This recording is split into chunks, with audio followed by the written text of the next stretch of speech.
Hello dear student, welcome to DS tutorial. अभी पिछले lectures में हम लोगों ने क्या देखा कि Coulomb's law in vector form और कुछ न्यूमेरिकल्स देखे थे। अभी आज के क्लास में हम क्या देखने वाले हैं, force between multiple charges. Force between multiple charges अब क्या है कि कूलम लॉ, जब दो चार्जेज होते हैं तो पहले वाले चार्ज पे दूसरे वाले चार्ज के थ्रू कितना फोर्स लगाया जा रहा है इस चीज का एस्टिमेशन तो दे देता है। लेकिन what if there are more than two charges, दो चार्ज से अधिक हो जाए तब कैसे हम फोर्स को निकालेंगे। सबसे बड़ी चीज ये, अब ऐसे केसेज में कूलम लॉ होल्ड नहीं करता। तो ऐसे केसेज में कौन सा प्रिंसिपल यूज होता है, तो सुपर पोजिशन प्रिंसिपल यूज होता है। इस चीज को हम बहुत अच्छे से देखेंगे कि सुपर पोजिशन प्रिंसिपल कैसे यूज होता है ना। और इस पे बेस्ड एक दो न्यूमेरिकल भी करेंगे जिससे थोड़ी सी आइडिया क्लियर हो जाए। ठीक है, उसके बाद वाला जो कॉन्सेप्ट है इसमें इलेक्ट्रिक फील्ड का कॉन्सेप्ट आ जाता है। तो क्या क्या आज पढ़ने वाले हैं आज की क्लास में वो देख लीजिए। फर्स्ट पॉइंट है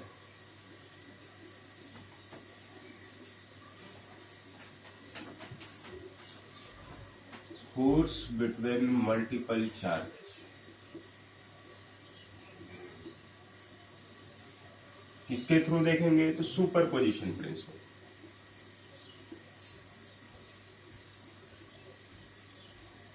सुपर पोजिशन प्रिंसिपल के थ्रू। और अगली चीज है इलेक्ट्रिक फील्ड। थोड़ा सा इसके बारे में रिव्यू देंगे आपको। इलेक्ट्रिक फील्ड क्या होता है, सॉरी। तो फोर्स बिटवीन मल्टीपल चार्जेस जो है, अब जैसे ऐसे समझना है आपको,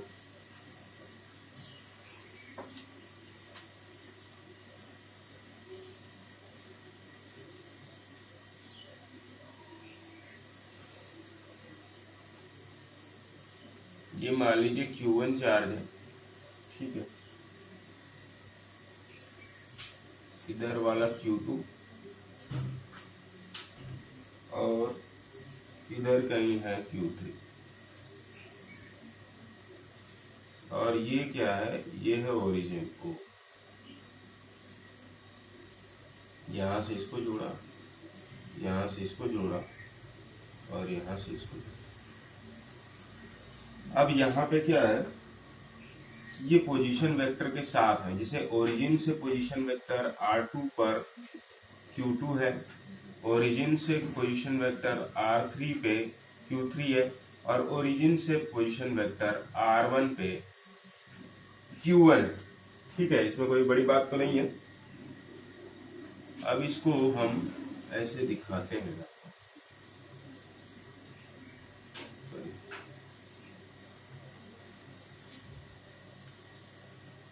अब ये ओरिजिन है, तो यहां से जो फोर्स लग रहा होगा इस पे, क्योंकि ये Q1 है तो हमने क्या कह दिया, F1, that is the resultant force. इधर ये Q2 के वजह से क्या लग रहा होगा, इधर वाले पे, तो इस पे लग रहा होगा। अच्छा देखिए किस पे फोर्स लग रहा है, फोर्स किस पे लग रहा है, Q1 पे। किसके थ्रू लग रहा है, Q2 के। तो यानी कि क्या लिखेंगे, F12 वेक्टर। थोड़ा सा इसी तरीके से आप फिर से देखिए, ये Q3 चार्ज है और Q3 फोर्स किस पे लगा रहा है, Q1 पे। तो यानी कि ये वाली चीज किससे हो जाएगी, F13। इसमें भी कोई दिक्कत नहीं होनी चाहिए, ये तो हम लोगों ने पहले ही देख लिया था। तो इस तरीके से दिया हुआ है। अभी हमने थ्री सिस्टम ऑफ चार्जेस, क्या हमने किया, we have considered a system consisting of three charges, है ना, थ्री चार्जेज वाले में। तो प्रिंसिपल ऑफ सुपरपोजिशन क्या कहता है, प्रिंसिपल ऑफ सुपरपोजिशन बहुत सिंपली यही कहता है कि अगर कोई चार्ज है Q1, ठीक है, और उस पे जो फोर्स लग रहा है किसके किसके वजह से, by the number of charges, by the number of charges के थ्रू फोर्स लग रहा है, तो वो जो फोर्स होगा वो जो फोर्स होगा, जो कलेक्टिव फोर्स होगा, या हम कह सकते हैं रिजल्टेंट फोर्स होगा, वो Q1 पे लगेगा। और उन रिजल्टेंट फोर्स का हम फाइंडिंग कैसे करेंगे? तो parallelogram law of vector addition से। बहुत ही सिंपल तरीके से फिर से सुन लीजिए कि अगर कोई चार्ज Q1 है, उस पे बहुत सारे चार्जेस के थ्रू फोर्स लग रहा है, तो बहुत सारे चार्जेस का रिजल्टेंट जो चार्ज होगा, या बहुत सारे चार्जेस का जो रिजल्टेंट फोर्स होगा, सॉरी, बहुत सारे चार्जेस का जो रिजल्टेंट फोर्स होगा, वो Q1 पे एक्ट करेगा, है ना। And the resultant force will be given by parallelogram law of vector addition. But in that case, individual charges are unaffected. Superposition principle ये भी कहता है कि इसमें से जैसे मान लीजिए Q2 है, Q3 है, ये सब इंडिविजुअल चार्जेस हैं, तो ये आपस में फोर्स नहीं लगाएंगे, ये अनअफेक्टेड रहेंगे। Individual charges are unaffected. थोड़ा सा इस चीज को हम लिख लेते हैं।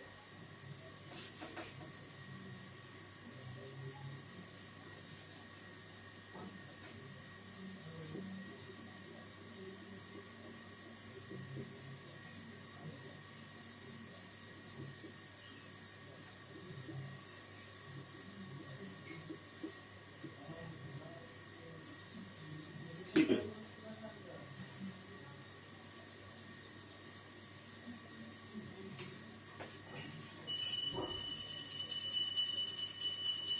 the force on any charge, the force on any charge due to number of other charges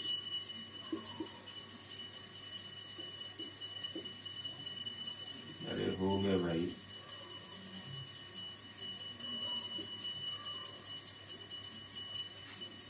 due to number of other charges is the vector sum of all the forces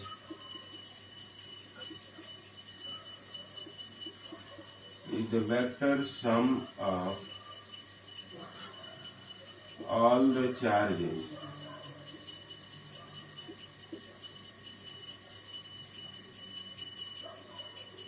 taken one at a time.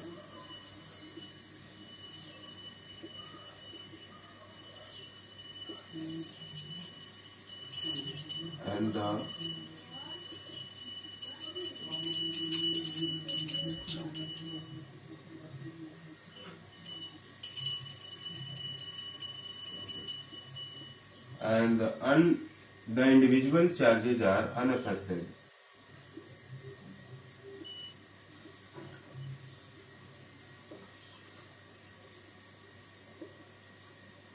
Individual charges are unaffected due to presence of one charge, due to presence of other charges.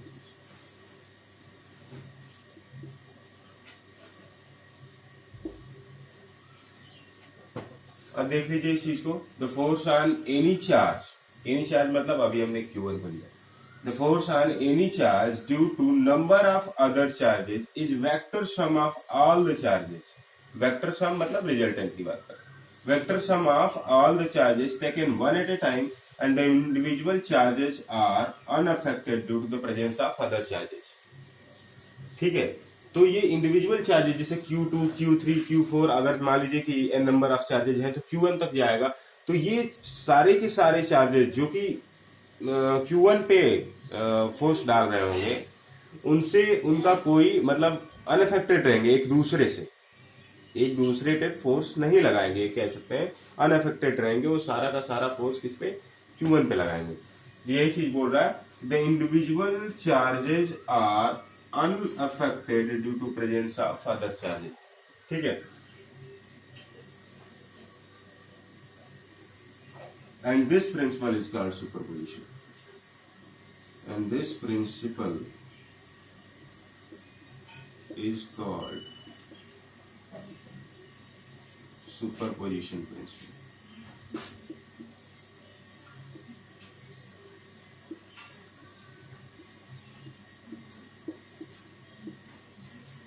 ठीक है।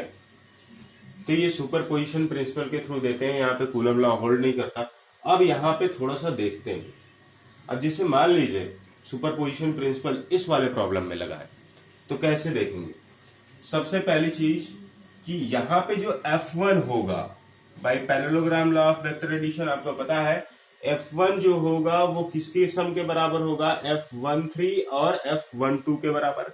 तो यानी कि अगर हम लिखें इन above problem, अगर हम देखें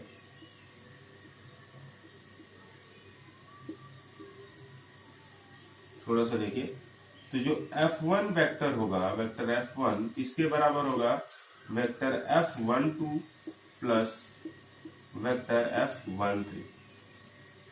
बात समझ आ रही। अब उसके बाद थोड़ा सा देखिए ध्यान से, vector F1 equal to F12 की बात कर रहा है, F12 की बात कर रहे हैं, यानी कि इसमें क्या क्या इन्वॉल्व होगा। 12 मतलब force on charge Q1 due to charge Q2, यानी कि Q1 और Q2, इसमें क्या इन्वॉल्व हो रहा है, force on charge Q1 due to charge Q2। तो यानी कि Q1 और Q2, तो यानी कि फोर्स बाय कूलम्स लॉ हम क्या जानते हैं, अगर कूलम लॉ को हम देख रहे हैं तो कूलम्स लॉ दो चार्जेस के लिए लग सकता है, यहाँ पे Q1 या Q2, तो लगेगा, लगा देते हैं। तो ये क्या लगेगा बताइए, तो ये लगेगा 1/4 पाई एप्सिलॉन नॉट Q1, ठीक है, ये क्या हो जाएगा Q2 और अपॉन में। अब थोड़ा सा देखना है अपॉन में क्या आएगा, तो देखिए अपॉन में ये R12,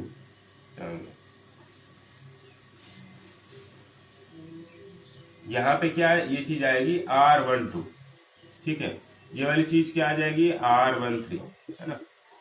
तो अब ये चीज क्या देख रहे हैं कि R12 होगा, R12 का स्क्वायर, और यहाँ वेक्टर लगा है तो यहाँ पे क्या हो जाएगा भाई, यहाँ वेक्टर लगा है तो यहाँ पे क्या हो जाएगा R12 का कैप। इसमें तो कोई बड़ी बात है। उसी तरीके से पहली चीज F12 के लिए ये हमने लिख ली, ठीक है, ये F12 के लिए लिख ली। उसी तरीके से हम क्या करेंगे, F13 के लिए भी लिखेंगे। तो F13 के लिए भी चलिए लिखते हैं, क्या होगा, फिर से वही चीज 1/4 पाई एप्सिलॉन नॉट, है ना, और उसके बाद क्या हो जाएगा Q1 Q2 अपॉन में R13 का स्क्वायर, और साथ में क्या होगा R13 का कैप। कैप क्यों लगा रहे हैं, तो पता है इधर वेक्टर लिया है तो इधर कैप आएगा ही आएगा, है ना। तो अच्छा, सबसे पहले जो नोट दिस, उसके बाद हम आगे करेंगे। अभी तो हमने क्या किया, ऐसे कंप्लीट एक्सप्रेशन है, मैं लिख देता हूं इस चीज को। F1 का vector equal to 1/4 pi epsilon naught, ठीक है, और अच्छा सॉरी, यहाँ पे Q1 Q3 होगा ना, और यहाँ पे क्या आ जाएगा, देखिए यहाँ पे आएगा Q1, साथ में क्या आएगा Q1, और ये चीज क्या हो जाएगी Q2 अपॉन R12 का स्क्वायर, और साथ में R12 कैप, प्लस का Q3 अपॉन R13 का स्क्वायर, और साथ में R13 कैप। इसमें कोई बड़ी बात नहीं है ना। ये हम लोगों ने we have considered the system of 3 charges, है ना, and this is the force F1, that is the resultant force acting on Q1 due to charge Q2 and Q3, है ना। तो please make a note of it. उसके बाद हम system of n charges देखते हैं।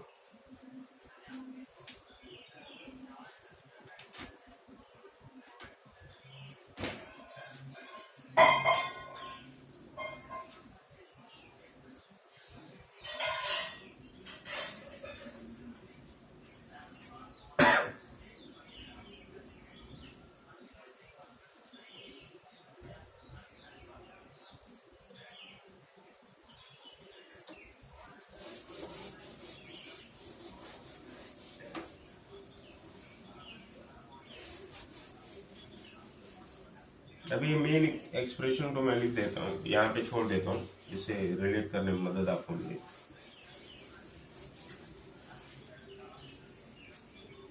What if the system has n number of charges?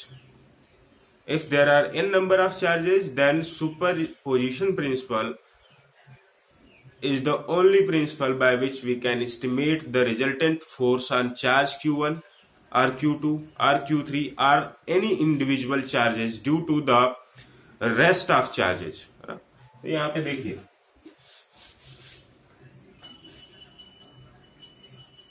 System of n charges, ठीक है। तो n चार्जेस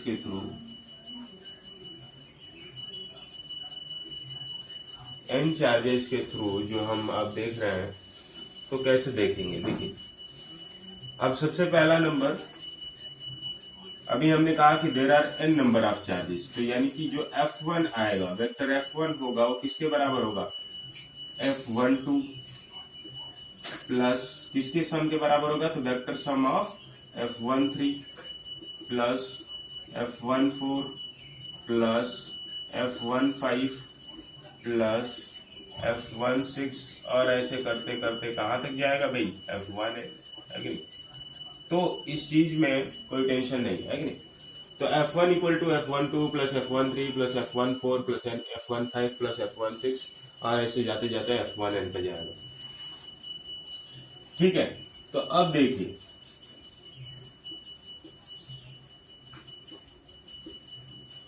तो यहाँ पे F12 की जब बात करते हैं तो पता ही है आपको 1/4 पाई एप्सिलॉन नॉट आएगा, ठीक है। और फिर उसके बाद क्या 1 2 है, यानी कि Q1 और Q2 है ना, Q1 डॉट Q2 अपॉन यहाँ पे क्या आएगा R12 है ना, इसका स्क्वायर और साथ में R12 का कैप। उसी तरीके से हम लिखेंगे 1/4 पाई एप्सिलॉन नॉट और ये क्या हो जाएगा Q1 डॉट Q3 और यहाँ पे क्या हो जाएगा R13 का स्क्वायर और साथ में R13 का कैप। और ऐसे जाते जाते हम कहाँ तक जाएंगे, तो कहाँ तक जाएंगे, तो 1/4 पाई एप्सिलॉन नॉट और उसके बाद क्या हो जाएगा ये Q1 और ये क्या हो जाएगा Qn और अपॉन में R1n का स्क्वायर और डॉट में R1n का कैप।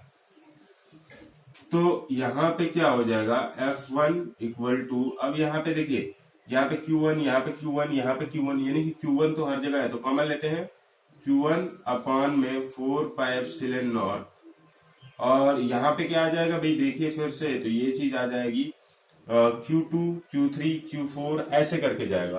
तो यानी कि समेशन अगर हम लगा लें, क्या समेशन लगा लें कि QI लिख लेते हैं यहाँ पे और इसके बाद क्या आ जाएगा नीचे R1 तो रहेगा 1 1 1 रहेगा, लेकिन 2 3 4 5 करते हुए n तक जा रहा है, तो यानी कि R1I लगा देते हैं यहाँ पे और इसका क्या कर देते हैं, स्क्वायर तो है ही और साथ में यहाँ पे क्या R1I का कैप कर देते हैं। देखिए ये मैंने समेशन का यूज क्यों किया, कहाँ से ले जाएंगे ये वाली जो वैल्यू है कहाँ से स्टार्ट करेगी और कहाँ तक जाएगी। देखिए Q1 तो हमने ले लिया था, कहाँ से स्टार्ट हो रही है, Q2 से हो रही है, तो यानी कि I इक्वल टू 2 से लेके I इक्वल टू कहाँ तक जाएगा भाई, n तक जाएगा, हमने लिमिट दे दी इसको।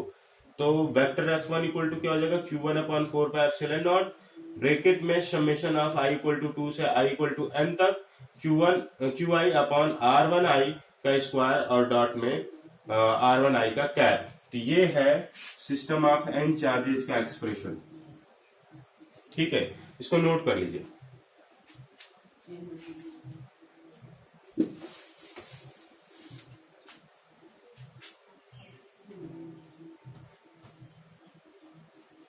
अच्छा वेक्टर सम जो बार बार वर्ड आ रहा है थोड़ा सा देख लीजिए।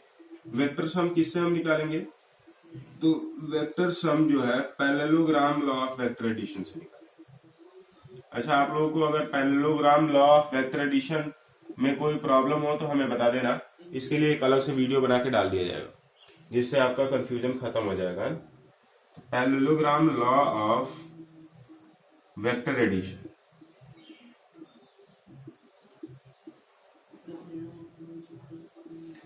एक क्वेश्चन इसमें न्यूमेरिकल करेंगे जिससे थोड़ा सा क्लियर हो जाएगा आपको। उस न्यूमेरिकल में parallelogram law of vector addition का यूज होगा। फिर से बोल रहा हूं, अगर किसी को प्रॉब्लम हो, if you have got any problem relating to the parallelogram law of vector addition, You can ask me, you can tell me in comment section, and I will make another video for it.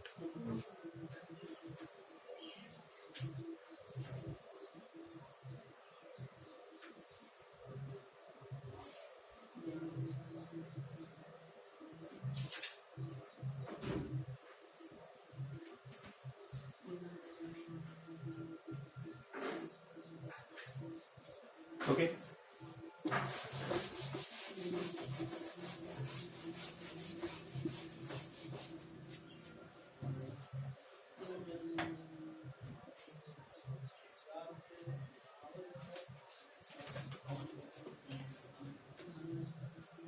देखिए ये question है NCERT का ही है। Consider 3 charges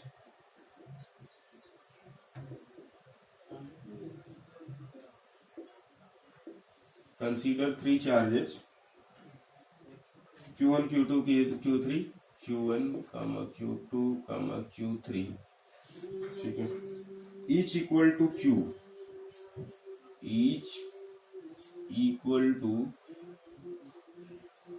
Q, ये सारे Q के equal होंगे at the vertices of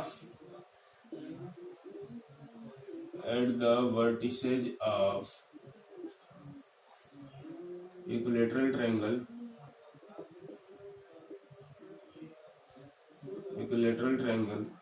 of side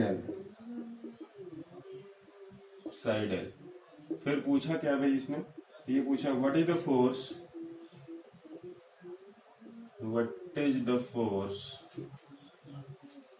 on a charge capital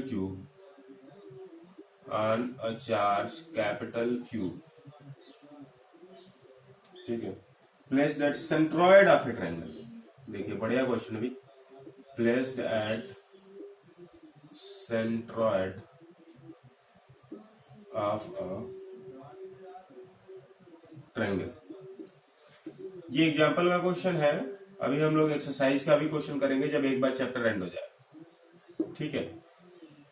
तो ये देख लीजिए इस चीज को क्या बोल रखा है इसने कि consider 3 charge Q1 Q2 Q3 each equal to Q at a vertices of equilateral triangle of side L, what is the force on charge capital Q placed at centroid of a triangle। अब centroid of A triangle की बात कर रहा है भाई। देखिए सबसे पहला नंबर तो इक्विलेटरल ट्रायंगल बोला, तो इक्विलेटरल ट्रायंगल बोलने के साथ ही क्लियर हो गई कि सारी 60 60 60 60 60 60 होगा, और साथ में इसने ये सेंट्रॉयड ले लिया है, ठीक है।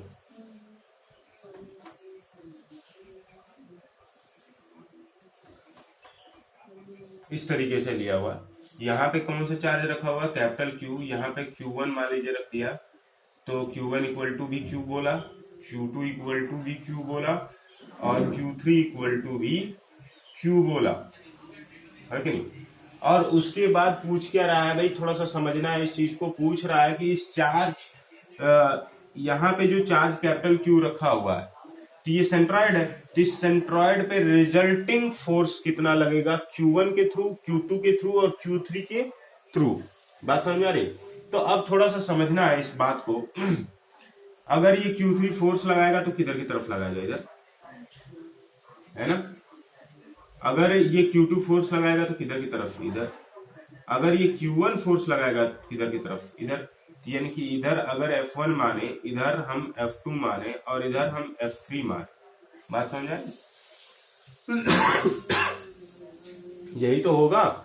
Q1 इधर की तरफ लगाएगा,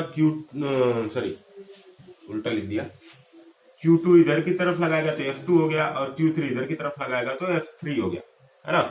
तो इस तरीके से यहाँ पे दे दिया हम लोगों ने। फिर उसके बाद अगली चीज उसने बोला कि इसका साइड L है, तो यानी कि ये भी L है, तो ये भी L है, तो ये भी L है कि नहीं। और फिर अगली चीज यहाँ पे इसी चीज को हम थोड़ा सा जोड़ लेते हैं नीचे तक। अब देखिए थोड़ा सा, ये वाली चीज है, ये चीज जो है थोड़ा सा समझना है यहाँ पे।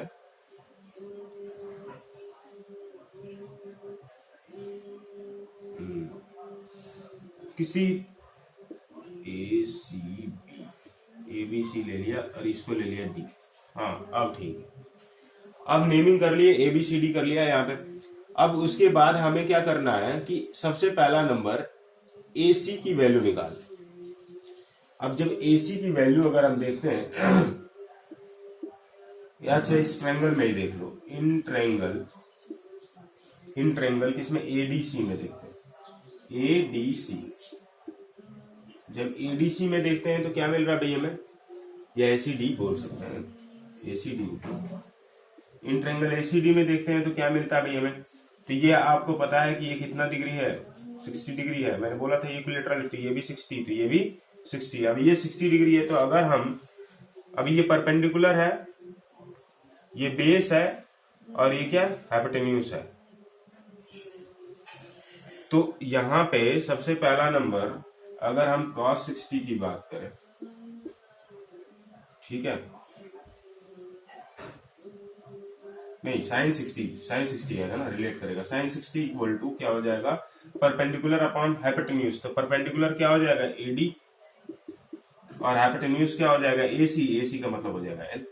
अब देखिए, तो AD की वैल्यू जो आएगी, AD की वैल्यू क्या आएगी, L sin 60।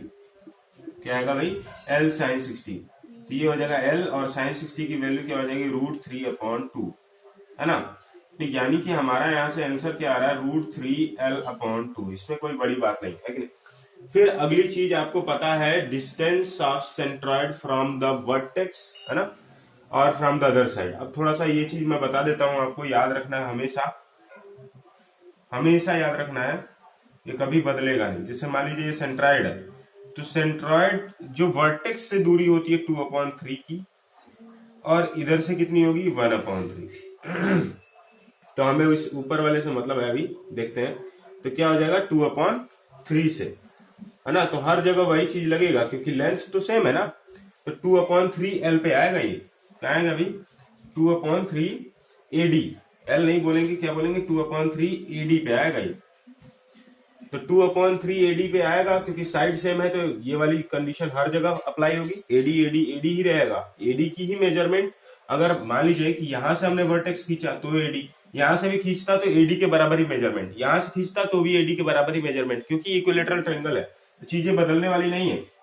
तो डिस्टेंस ऑफ सेंट्रॉइड अगर हम बात करें OA, अगर इसे हमने O मान लिया, तो OA इक्वल टू कितना आएगा, तो OA इक्वल टू क्या आएगा, 2/3 ऑफ AD। AD की वैल्यू कितनी है ये भाई, AD की वैल्यू कितनी है ये, √3/2L। चलिए, √3/2L आया, यहां से 2 से 2 कैंसिल, और इस चीज को अगर आप सॉल्व करेंगे तो 3 को √3 × √3 लिख दीजिए, तो ये कट जाएगा, तो 1/√3L। तो OA की वैल्यू ये आ गई। और जब OA की वैल्यू आई, तो यही वाली वैल्यू किसकी हो जाएगी, OA के साथ साथ OC और OB की भी हो जाएगी।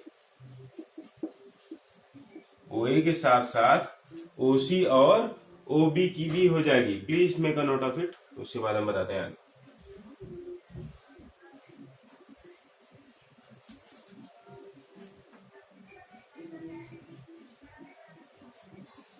चलिए देखते हैं। तो यहां से हम लोगों ने क्या निकाल लिया, OA equal to OB equal to OC equal to 1/√3L। ये बहुत जरूरी था, फिर आगे बात करेंगे।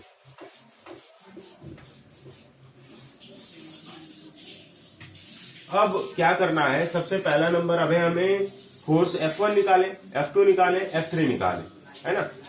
तो अगर हम बात करते हैं F1 की, तो F1 इक्वल टू क्या हो जाएगा, देखिए, vector F1 equal to 1/4 pi epsilon naught, ये पता है आपको, है ना। चार्ज यहाँ पे कैपिटल Q है, ठीक है, और यहाँ पे क्या हो जाएगा, स्मॉल q है। तो क्या लिखेंगे, capital Q into small q upon में डिस्टेंस जो था इनके बीच का डिस्टेंस, वो पता है क्या आपको, L/√3 का स्क्वायर। बात समझ में आ रहा। अब उसके बाद क्या आ जाएगा, ठीक है। तो यहाँ पे इसको अगर आप सॉल्व करेंगे तो क्या आएगा, 3, क्योंकि √3 का स्क्वायर करेंगे तो 3 हो जाएगा, और ये रेसिप्रोकल है, उल्टा आ जाएगा। तो 3/4 pi epsilon naught capital Q into small q, और अपॉन में क्या हो जाएगा, L²। बात समझ आ रही। तो उस तरीके से फिर उसके बाद F2 की बात करेंगे, तो F2 भी यही सेम चीज आएगा, क्योंकि वैल्यू तो बदलने वाली नहीं है। तो मैं डायरेक्ट ही लिख देता हूं, क्या आएगा 3/4 pi epsilon naught capital Q into small Q upon L square. ठीक है, F3 = 3/4 pi epsilon naught capital Q dot small Q upon L square. इसमें भी कोई दिक्कत नहीं। लेकिन अभी आपको पता है by the parallelogram law of vector addition, जैसे मान लीजिए यहाँ पे अगर मैं बात करता हूँ इस तरीके से, थोड़ा सा समझिए, ये वेक्टर ए है, ये वेक्टर बी है, तो यहाँ से जो रिजल्टेंट फोर्स होगा वो किसके बराबर होगा, vector A plus vector B. बात समझ में आ रही? तो इसमें कोई परेशानी नहीं होनी चाहिए कि वेक्टर ए है वेक्टर बी है। तो सेम वैसे ही देखिए, ये F2 है, ये F3 है, तो ये वाली चीज जो होगी इसका रिजल्टेंट होगा, है कि नहीं।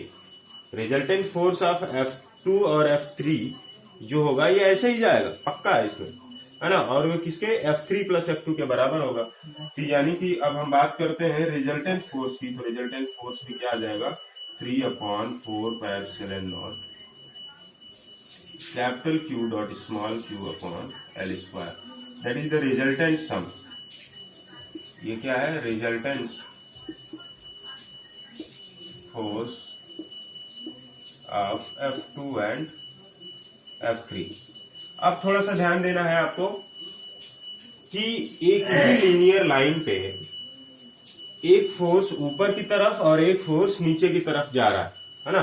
तो यहाँ पे देखिए ये वाली चीज 3/4 पाई एप्सिलॉन नॉट। अब नेट फोर्स की बात हमें बतानी है, यहाँ पे देखना है आपको net force at centroid. Net force at centroid निकालने जा रहे हैं भी, बहुत आराम से देखिए, सेंट्रॉइड पे नेट फोर्स निकालने जा रहे हैं। तो ये F1 जो है नीचे की तरफ जा रहा है, और ये जो रिजल्टेंट फोर्स ऑफ F2 और F3 है ये ऊपर की तरफ जा रहा है, और दोनों का मैग्नीट्यूड सेम है। तो यानी कि अगर हम बात करें, थोड़ा सा यहाँ पे देखना है, यहाँ पे आर कैप लगा देते हैं, पोजीशन वेक्टर, थोड़ा सा समझ में आएगा। ठीक है, तो अगर मैं इस चीज का नेट फोर्स निकालूं, तो क्योंकि अब क्या है कि हमें माइनस करना जरूरी है, क्योंकि माइनस नहीं करेंगे तो कैसे काम चलेगा। क्योंकि अगर ये सेम डायरेक्शन में आते तो बात अलग होती, ये क्या डिफरेंट डायरेक्शन में जा रहे हैं, तो क्या करेंगे, माइनस करेंगे। तो ये क्या आ जाएगा, 3/4 pi epsilon naught capital Q small Q upon L square, और यहाँ पे क्या हो जाएगा, R cap minus R cap. क्यों भाई, एक ऊपर जा रहा और एक नीचे जा रहा है, तो इसके वजह से ये वाली चीज पूरी क्या हो जाएगी, 0। तो नेट फोर्स क्या हो जाएगा, 0 न्यूटन का। ठीक है, तो इस तरीके से ये क्वेश्चन दिया हुआ था इन्होंने, अच्छा क्वेश्चन था। लेकिन आपको क्या है कि बेसिकली इसमें कूलम्स लॉ का यूज करना है, और साथ में सुपरपोजिशन का भी यूज करना है। तो superposition is nothing but it is a multiple application of Coulomb's law. Superposition यही है कि बार बार कूलम्स लॉ का यूज करते हैं हम लोग, है ना। तो सुपरपोजिशन प्रिंसिपल, अगर किसी को दिक्कत हो तो एक बार और बता देते हैं। Superposition principle is the principle which gives which estimate the force on charge q1 or any individual charge due to the rest of charges, and all the charges are unaffected. All the charges are unaffected with each other, but they give a resultant force on individual charge one at a time, है ना।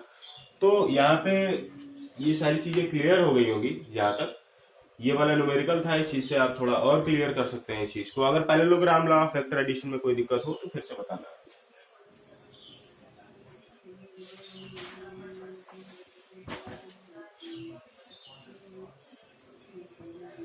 अभी electric field के बारे में बात करेंगे, थोड़ा सा आइडिया देंगे आपको आज की क्लास में।